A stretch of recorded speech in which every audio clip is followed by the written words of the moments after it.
Okay. I mean, that's a big crowd. This is a very large crowd. You get more than most countries, I have to say. This is a very good crowd of the media. It's an honor to be with President Lee of South Korea. We've known each other and gotten along very well. We have some additional trade because I hear they want to renegotiate the deal, but that's okay. I don't mind that. That doesn't mean they're going to get anything, but I don't mind. But we're going to have some very serious discussions about different things, including trade, where we do a lot of trade with South Korea, as you know. We are thinking about contracting some ships. They build them very well in South Korea. They're also thinking about coming to our country with some shipyards to start us on the process of building ships again. You know, at World War II, we'd build a ship a day. And today we don't build ships anymore, which is ridiculous. We're going to start that again. But we were like you. We were building ships all the time for everybody. And presidents and people allowed that to slip by. And now we buy ships, but we're going to be buying ships from South Korea, but we're also going to have them make ships here with our people, using our people.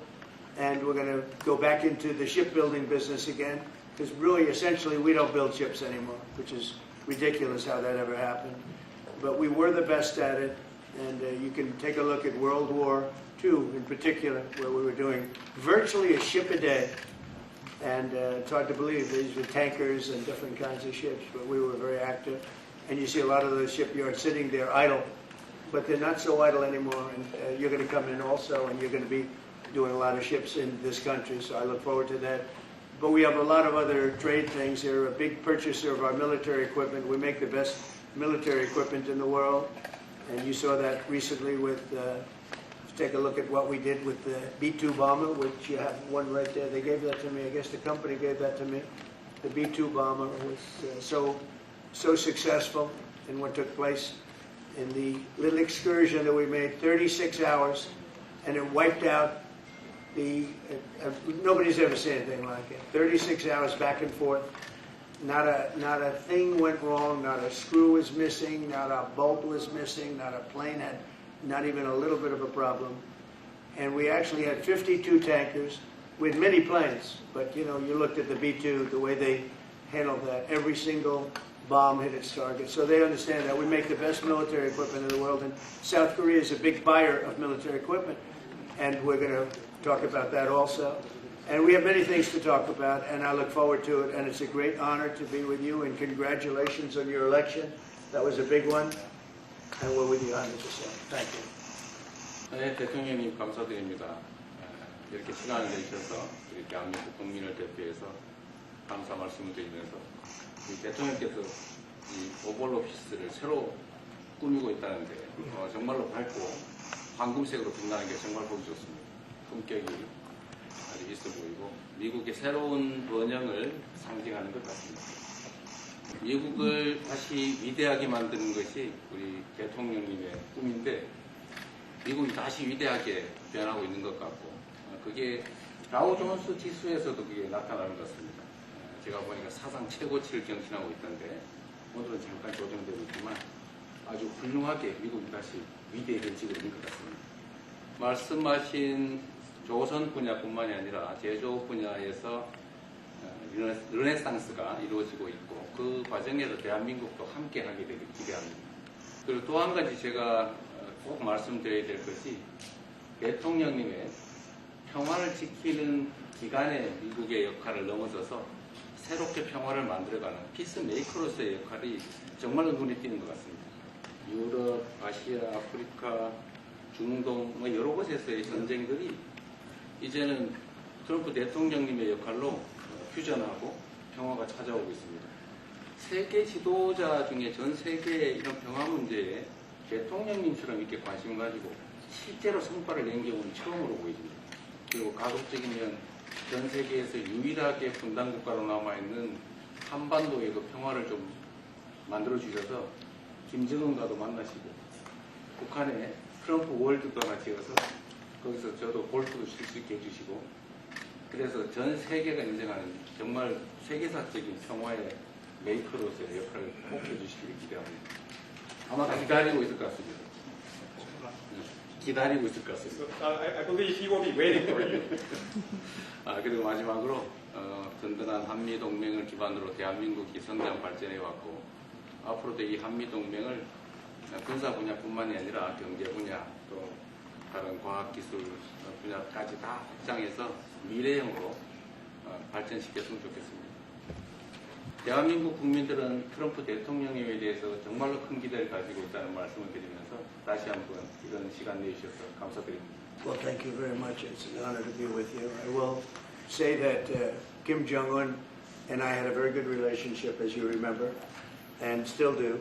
And when I came in, I didn't know him. We had 2 summits, but we became very friendly. Respect. It was great respect. And it was not going to be that way had Hillary Clinton won the election. It would have been a disaster. But we think we can do something in that regard with respect to North and South, and I think you are much more prone to doing that than other leaders that I've been working with from South Korea. And we'll work on that. I think it's very good to work with that. If you remember, you were doing the Olympics, and there was a great time of hostility with North Korea, and you weren't selling tickets because nobody wanted to be blown up in the stadium during the opening ceremonies, right? And you were not selling tickets. And I was also at my formative stage with North Korea and Kim Jong-un, and we were a little bit going at it about Rocket Man, Little Rocket Man, everything back and forth, and it was really nasty. And then I got a call one day, and they wanted to get together, they wanted to talk, and we started talking. And then he said really brilliantly, he said, you know, the Olympics is going to be opening very soon, and we'd like to be a part of it. They actually put teams in it. You got along great. And by the way, immediately upon that phone call, you started selling tickets, and it turned out to be a tremendous success. So it went from being empty stadiums because people were afraid to go, because it was a target potentially, to a great success. And I was very proud of that. You had one of the most successful Olympics, and now we have the Olympics coming to the U.S., so we're very happy about that. But that was a great honor to get involved and make the Olympics so successful. 김정은 위원장 말씀을 하셔서 그런데 사실 대통령님 덕분에 이 북한하고 이 한반도 관계가 매우 안정적이었습니다. 그런데 사실 그 이후 대통령께서 미국 정치에 잠깐 물러서 있는 그 사이에 사실은 북한의 미사일도 많이 개발됐고 핵폭탄도 많이 늘어났고 진척된 것도 없이 한반도 상황은 정말로 많이 나빠졌죠. And they wouldn't have done that. They would not have done that if I were president. That was not going to happen. 전적으로 공감합니다. I completely agree with you.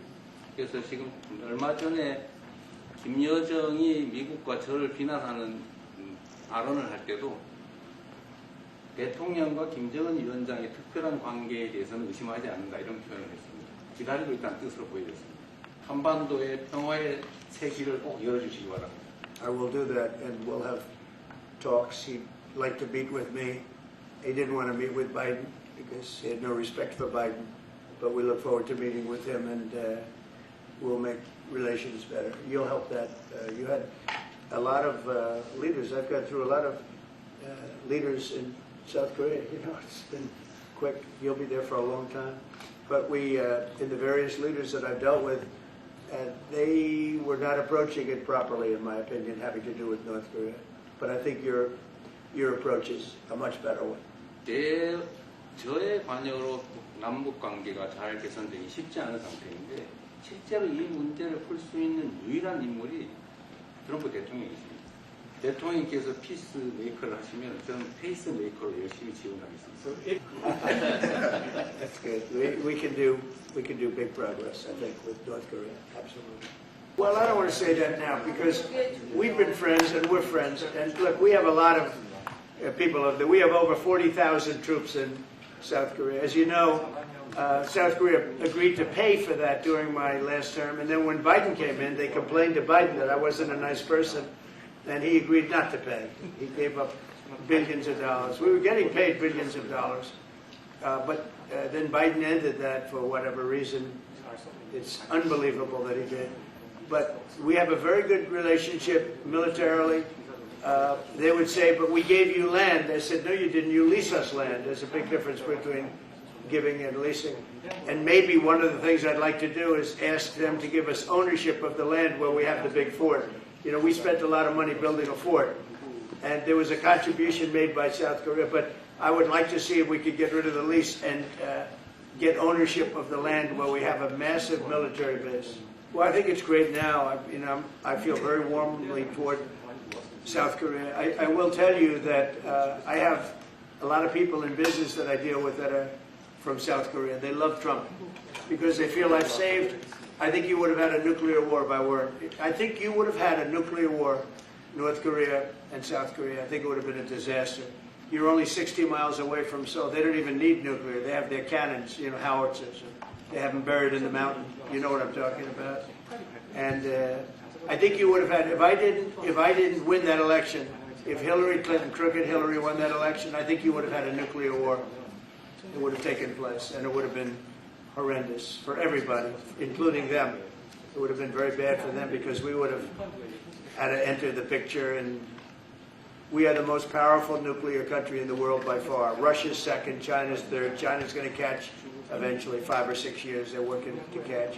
One of the things we're trying to do with Russia and with China is denuclearization, and it's very important. One of the things I discussed with President Putin the other day, it wasn't just that, it was also other things. And I think the denuclearization is it's a big aim, but Russia's willing to do it, and I think China's going to be willing to do it too.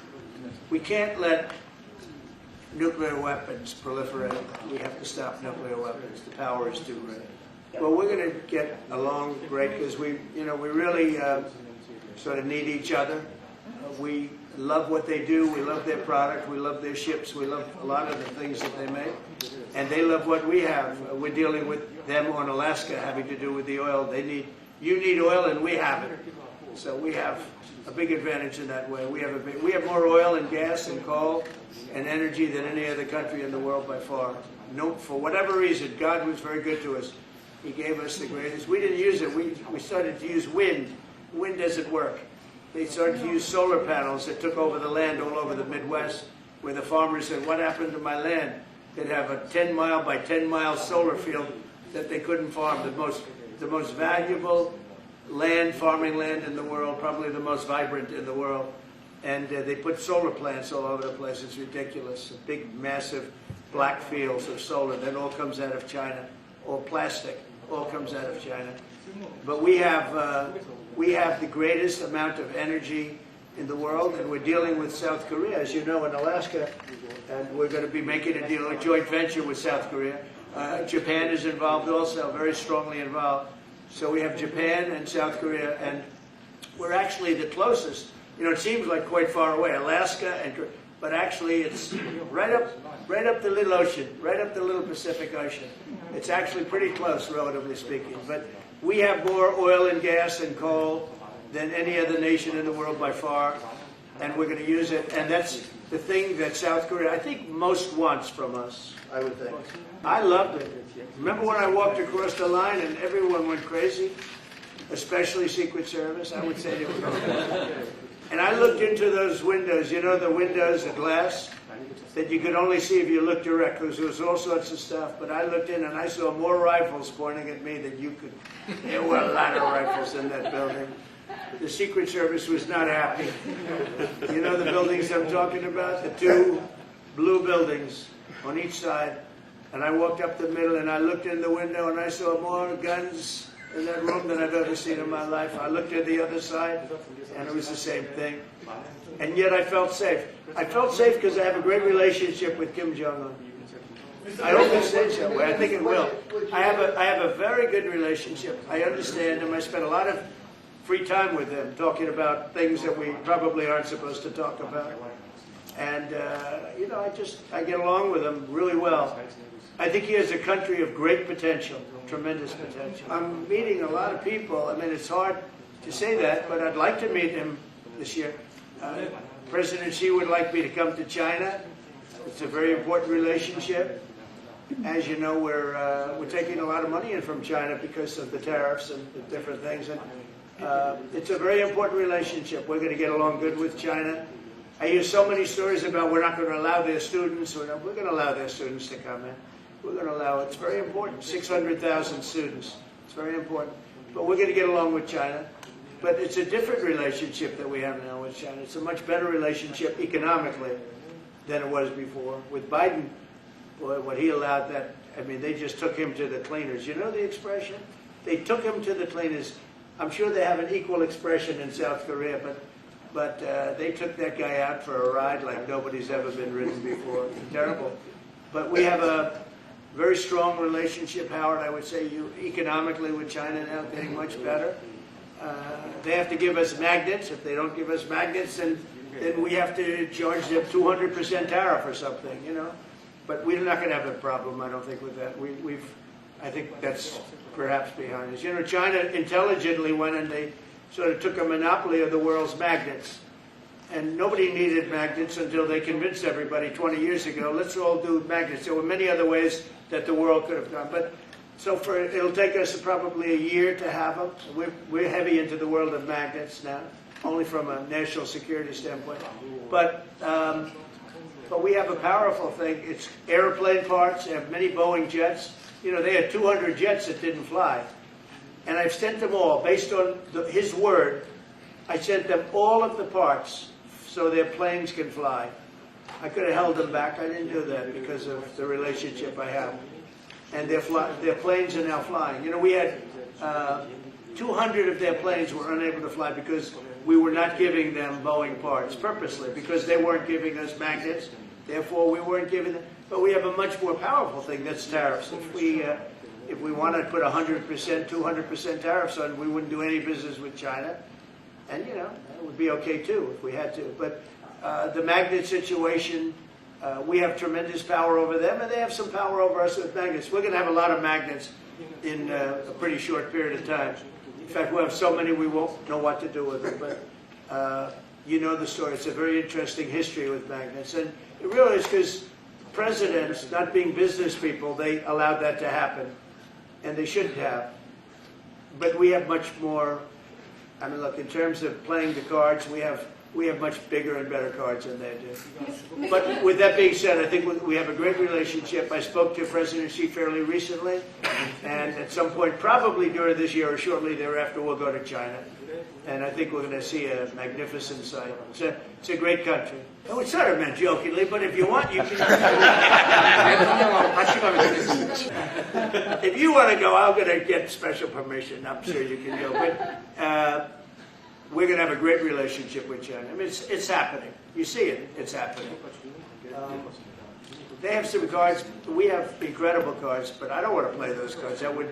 If I played those cards, that would destroy China. I'm not going to play those cards. Well, I know it is two Koreas. I mean, you know, there was one Korea. It was a very large country and a very powerful country. And it was a country that went to war with China. President Xi explained it. Went to war with China many times over the last 2,000 years. You had many, I think he told me 51 times. So I remember I went to President Xi. I said, you know, we're having a problem with North Korea. Straighten it out, would you please? He said, well, we have been to war with them. And I think he said 51 times. But at that time, it was the whole of Korea. It wasn't, you know, North and South. And after he explained it, I said, all right, not going to be that easy. I guess you're right. But, you know, you had one Korea, and it was a very big, powerful nation. Now you have two big, powerful nations, but you have essentially a wall in between. I heard from Intel that there was a raid on churches. We're going to talk about that later. I haven't spoken about it yet, but when we meet. And, you know, that would be too bad if that's the case. But I did hear that from Intel, that there was a raid on churches, closing some churches. So we'll talk about that later. I could ask you now if you want. Mr. President, what conversation? Wait a minute, please. If you'd like. Because it didn't sound to me like South Korea. 간단하게 말씀을 드리면 지금 대한민국은 아시는 것처럼 친위 쿠데타로 인한 혼란이 이제 극복된 지 얼마 안 된 상태고 그 내란 상황에 대한 국회가 임명하는, 국회가 주도하는 특검에 의해서 사실 조사가 진행 중입니다. 물론 저의 통제하에 있지는 않지만 하여튼 대한민국 검찰이 하는 일은, 검사가 하는 일은 팩트 확인, 팩트 체크인데 미군을 직접 수사한 게 아니고 그 부대 안에 있는 한국군의 통제 시스템이 어떻게 작동했나를 확인한 것 같습니다. 나중에 좀 더 자세히 설명을 드리도록 하겠습니다. Is his name deranged Jack Smith by any chance? They took him from our country. They put deranged Jack. He's a deranged, sick individual. But go ahead. Go ahead, please. I'm only kidding. Maybe I'm not. That's okay. We'll work. I'm sure it's. During our lunch meeting. I am sure it's a misunderstanding, but you know there is a rumor going around about churches raiding churches. So we'll talk. I'm sure that's going to be worked out fine. A summit in South Korea? Yes, South Yeah, I'd Korea love in to. November. I'd love to. Last time I spoke in front of your parliament, and I love doing that. Beautiful respect they had for our country, and a beautiful room. I remember how beautiful it was, and I enjoyed doing it. No, I could see going. I think I'm going for a trade meeting to South Korea pretty soon. You're hosting a trade meeting, so I can sneak away from that trade meeting and we'll go and do something for the president if he'd like me to do that. Okay? But so we'll be going there fairly soon. You mean set them up together? Yes. That'd be interesting. We'll arrange a meeting between you and Kim Jong-un. Would you like that? I don't know. That's a very tough question right there. I don't know where that question is leading. Anyway, look, I get along great with Kim Jong-un, and whatever I can do having to do with South Korea and getting people together, you should get together, right?